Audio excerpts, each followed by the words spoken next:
What is Jesus up to in Iran, India, Afghanistan, and the Middle East? That's what we're going to be talking about next. I'm delighted to say I'm joined by the author Phil Moore.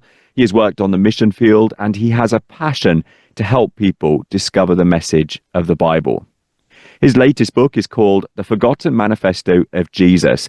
And in that book, he tells the story of a radical disciple-making movement which started in Iran and has now spread across several hardline Islamic nations. And he also talks about how this gospel movement is beginning to spread into Europe and across North America. Phil is with us now. Phil, thank you so much for being with us today. Hey, it's great to be with you, James. Really nice to have you on the program. Now, I began there by talking about how you've worked on the mission field. What was that experience like for you? Well, I probably need to explain to you, I've definitely worked as a missionary. I'm still working as a missionary, but all in European contexts.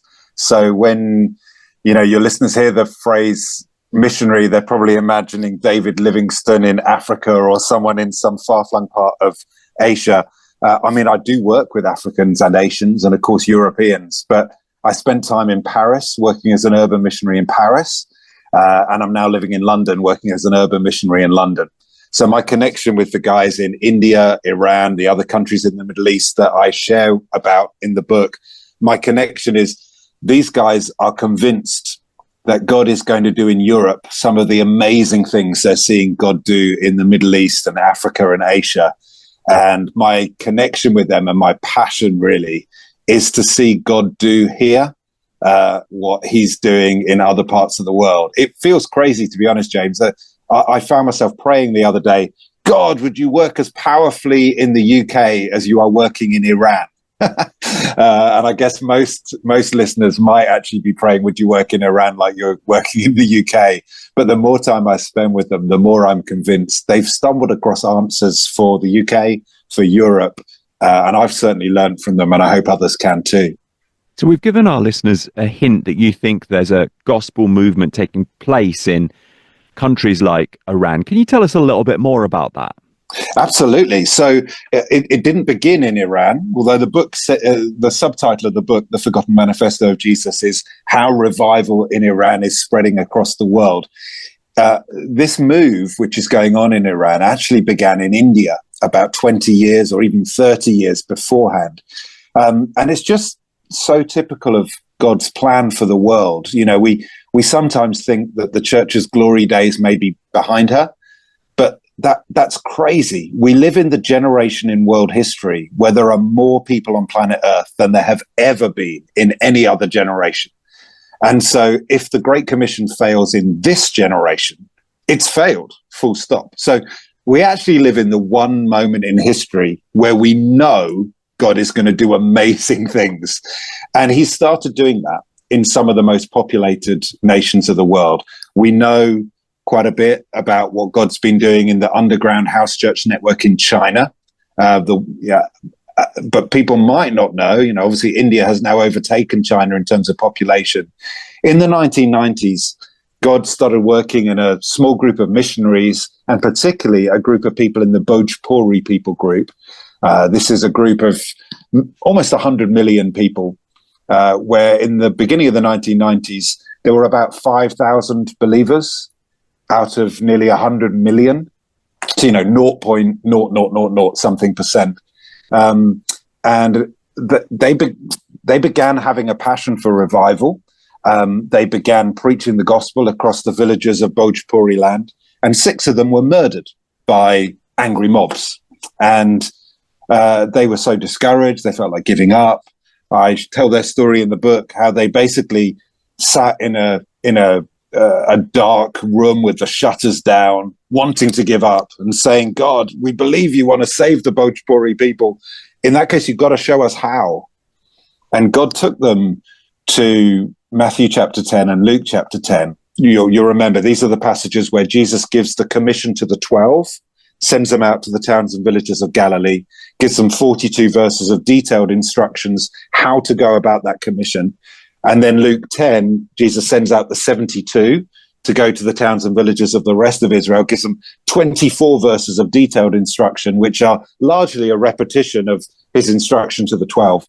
And these Bhojpuri people, as they were fasting and praying and saying, God, would you show us how to reach our nation? They felt God take them back to Matthew 10 and Luke 10 and say, listen, the instructions for the Great Commission are found in the instructions I gave in the commission to the 12 and to the 72. Follow my instructions. And I tell that story in the book. And within, I think, 16, 17 years, there were 2 million Bhojpuri baptized believers. There were 80,000 churches, and then the movement starts spreading. So I pick up the story in Iran, where, as you may know, in 2014, the Ayatollah issued a fatwa against Christianity. What that meant was immediately all of the traditional churches were shut down. It became illegal to hold a Christian service. And so Christianity was pushed underground. And for 3 years, many of these underground Christians, basically, they were depressed. They felt like the church was over in their nation. They felt like God had let them down. And they went on the same journey as the Bhojpuri people, just praying, God, there's got to be a way for you to reach Iran. Please show us how. And by God's grace, he connected them with one of the leaders of this Bhojpuri revival, who took them to Luke 10 and taught them these principles. And no one's quite sure how many underground believers there are in Iran. I've heard estimates of 2 million. I've heard estimates of 8 million. The nature of this disciple-making movement is it's not controlled. It's organic. It's underground, and there isn't a hierarchy. But what we do know is that now this message has spread across the border into Afghanistan, into Pakistan, into Saudi Arabia, Iraq, Turkey, other parts of the Middle East. And there are disciple-making movements. This is the word which is used to describe what's going on. There are disciple-making movements in all of those different countries, to the extent that we've just had the Lausanne conference on world evangelization. And they did a report before the conference met. And they discovered that there are more disciple-making movement churches now in the world than there are churches of every traditional denomination put together. Now, they're small. I think the average size of one of these house churches is 14 people. So they are small. But there are more disciple-making movement churches meeting in houses today than every traditional church in the world put together. That's the story I try and tell. It's absolutely inspiring. Help me out here, though, because some of the countries that you've mentioned, Iran, India, it's very dangerous to be a Christian in those countries. They're both on the Open Doors World Watch list. Some of the other countries that you talk about in your book, Afghanistan is another one. They're all the same. It's really hard for Christians to talk about their beliefs and to share what they're doing there. So how has all of this come out? How do we know that there are these movements spreading across these areas? Oh, well, it's no secret. I mean, the governments in those countries are aware that this is happening. They just don't know where to find people. You know, if you have a traditional church service, they know where to find you. If you have a church website, they know exactly who's leading your movement. This is called underground church movements because although the authorities know they're happening, these churches are hidden in plain sight. And so I was very blessed to be connected to some of these leaders via a mutual friend and got to know some of what they're doing. They're very, very good at their security. Some of them used to be members of the Iranian secret police. And so they know exactly how the secret police move and they know exactly how to evade them. Some of the leaders of this underground house church movement, they used to be drug dealers. So they know how to avoid the police and they know all the secrets of, really criminality, which they're now using. Now they've given their lives to Jesus. They're using for the kingdom of God. But it's all happening. It's just a very different mindset, James. If you think of why Christianity's been banned in those countries, often it's a rejection of Western culture. There's an idea that, the British came in, with colonialism, or the Americans would come in with money, and they're scared of Christianity coming in strength and taking over their nation.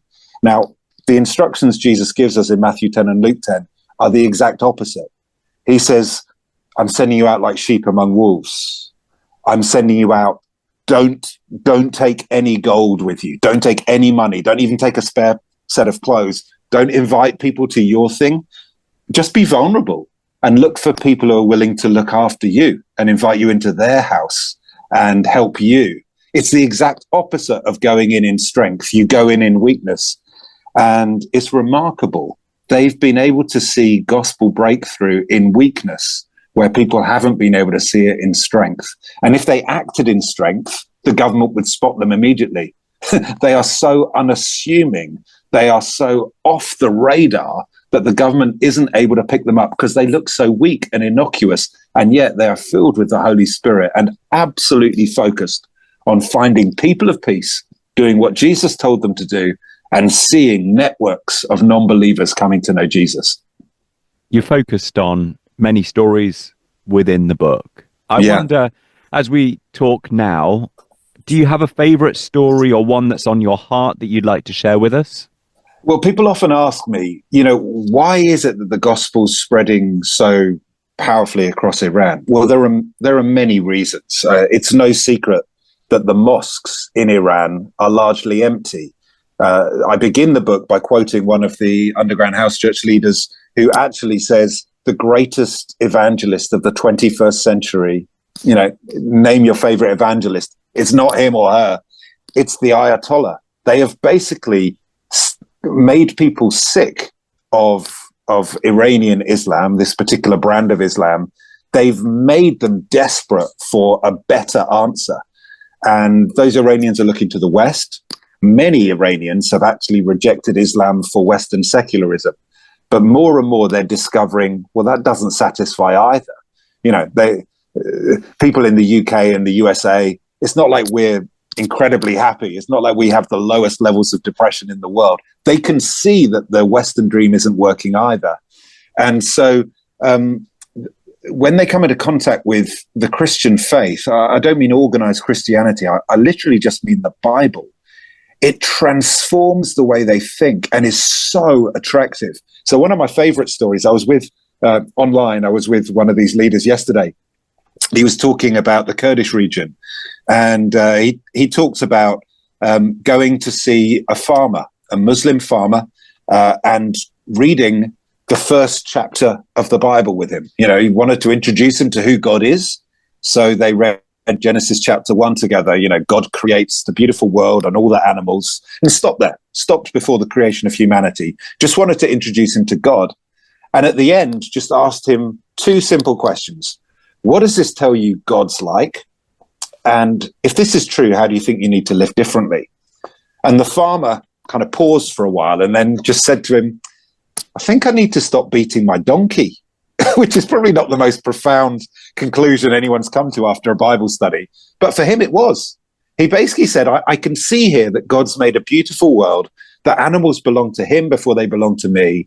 And I'm just being mean to this animal on my farm, and I need to stop. And so a few days later, my friend went to see him again in the Kurdish village and said, so how's it been? And the guy said, he's sitting there with his wife and his family. And he said, actually, life's been much better on the farm. I've been a nicer person to be around. Not only have I been serving God, and I've consciously done my farming as an act of worship to God, but actually I've been a nicer person to be around because actually in my conscience, I knew deep down beating up my animal wasn't the best way to live.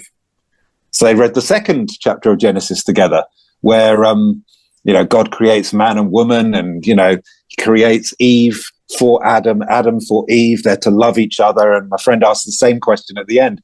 What does it tell you God's like? What does it tell you people are like? And how do you think you ought to live differently because of this chapter? And there was an even longer pause. And then the Kurdish farmer said to him, I think I need to stop beating my wife as well. And I say that because for us, it's almost laughable that this guy would not realize that beating your wife is the wrong thing to do. But he didn't. His grandfather had beaten his grandmother. His father had beaten his mother. He'd just grown up thinking this is the way to be a good, tough, decisive man. And suddenly he's coming into contact with the word of God, and he's realizing there is a better way for me to walk. And so when people say to me, why is the gospel spreading so rapidly across Iran? I would point them to a story like that. You know, people are simply realizing there is a better way to live than Islam, but there's also a better way to live than Western secularism as well. And there's just something infectious about it when women see that their fathers and their brothers and their husbands are learning to respect them. Well, they're excited, and the word spreads. When husbands are learning to love their wives and discovering, actually, this is a much happier marriage than it used to be, they're so happy that the people around them are like, what's got into you? And literally, I was talking to, again, someone in the Kurdish region yesterday, and they were saying, you know, just neighbors who, they didn't know that they were Christians, neighbors came up to them and said, there's something about your marriage which we love. Would you show us how to have a good marriage as well? And so they're now reading the first few chapters of the Bible together. They're coming to faith in Jesus, not starting with a gospel presentation about Jesus. They'll get there on their journey of discovery, but just starting reading the scriptures. It's stories like that I just find so inspiring. Let's move on now to talk about the UK, because there's a bit of a twist in your book. As you work through the book, you spend a lot of time in the Middle East and in Islamic countries, and then you come to America and specifically England. How are you starting to see all of this enter the UK? Well, again, it's no secret that the church in the UK is massively declining. It's not just that we're not reaching non-believers, we're not reaching our own children. So the church is getting older in the UK. We're struggling to make a connection even with those who grew up in a Christian household, let alone trying to find ways to reach, you know, people who have no church background at all. What's also happening is Britain is becoming so much more diverse. You know, I've just come from a housing estate coming into this interview where I was on the doorstep of a Pakistani guy. You know, there's just no way that if my message to him is, hey, do you want to come to church with me on Sunday? There's no way he's going to say yes. But actually, he made me a coffee. He wanted to talk. We were able to begin a dialogue about what it really means for us to serve God. I was able to talk to him about the story of Adam and Eve and how that shows a different way. And the way we left it before I rushed here to meet with you, James, was I basically said to him, would you like me? I've got some of the stories from the Torah, the beginning of the Bible, in Urdu. Would you like me to come over? We'll read them in Urdu, we'll read them in English, and you and me and your family, we can read them and we can talk about what they mean. And he was really eager. He said, yeah, I'd love to. Here's my phone number. Let's chat and let's find a time when you can do that. It's like, there was a time when I used to think evangelism was invite people to church. It's not going to work. Our children have been to church and they don't want to come back. And, you know, Muslims, Buddhists, Hindus, they're not going to come to our church. Like, I go into betting shops looking for people who are far from God and who need to hear the good news of Jesus. It was the first time I entered a betting shop was last year, and I felt so awkward. You know, I was a 49-year-old man. I'd grown up in the UK. I'd walked past a betting shop every day of my life, and yet I'd never been inside one. That's how people feel about church buildings. If we're waiting for them to come to us, they're never coming. But if we can learn from the underground church how they are taking the gospel to people where they are unable to invite people to church, there is so much we can learn from them. And I'm slowly beginning to see it make an impact here in the UK. Well, this has been such an inspiring interview, and you have landed challenge after challenge on our doorsteps. I love that. I love that about you. And let me just recommend your book very quickly. It's called The Forgotten Manifesto of Jesus, and it's available from our friends at IVP UK. Just as a final question for you, Phil, how has writing this book transformed your faith? Well, that's a great question. The thing you probably need to know is I didn't come up with the idea of writing this book. One of the Iranian house church leaders said to me, Phil, we want to write our book for the West. we feel the time has come for us to tell our story and for us to explain what God has taught us from Luke chapter 10 about how we are to go about the Great Commission. And they said to me, Phil, we know you've written a few other books. We can't write. We can tell the story. We can tell you what we want to say, but you're a writer, we're not. And so really, I've written this book in response to a request from the underground house church leaders in Iran, who are basically saying, we think that the answers to the problems in the church in the UK, we think that God has given us those answers and that it's time for us to share those answers with the church in the UK. And so that would be how it's profoundly changed me, James. I am completely convinced that the instructions for the Great Commission are found in the Commission to the 12 and the 72. I'm completely convinced that if the Great Commission matters so much to Jesus, he wouldn't have left it up to us to work out how to go about it. And I'm completely convinced that the time for us Westerners to go on a plane to Asia and teach them the wisdom of our church growth dynamics, it's over. Our churches aren't growing. They're declining. It's time for us to have some humility in the West and to say, actually, we need to learn from you. And I'm 100% convinced that what has happened in India, Iran, and these other nations I talk about in the book, Jesus will do it here where we are, if only we will humble ourselves and listen and learn and do what he says. So it's completely transformed my life. And of course, my hope and my prayer is it will transform the lives and the thinking of so many people who read it. Well, please do get hold of a copy of the book. It's called The Forgotten Manifesto of Jesus. It's published by IVP UK, and the author is Phil Moore, who's been our guest today. Phil, thank you so much for joining us. It's been so good. Great to be with you.